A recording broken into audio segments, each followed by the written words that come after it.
Hello दोस्तों, मैं आप लोगों को सुपर स्प्लेंडर के हेड कैसे चेक करें उसकी जानकारी दे रहा हूँ।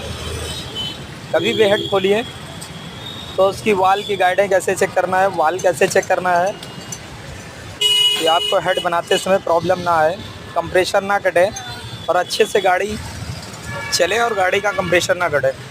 आइए जानते हैं। ये सुपर स्प्लेंडर, इस गाड़ी में वाल मैंने निकाल लिया हूँ। अब इसके साइड प्ले को चेक करना है। अगर साइड प्ले नहीं है तो आपकी गाइड सही है, अगर साइड प्ले है तो आपकी गाइड ख़राब हो गई है। और बाकी वीडियो को सब्सक्राइब कीजिए, शेयर कीजिए, लाइक कीजिए, कमेंट कीजिए, फॉलो कीजिए। अच्छी अच्छी जानकारियाँ आप लोगों को मिलती रहेंगी। मैं Ali bike point super Splendor का हेड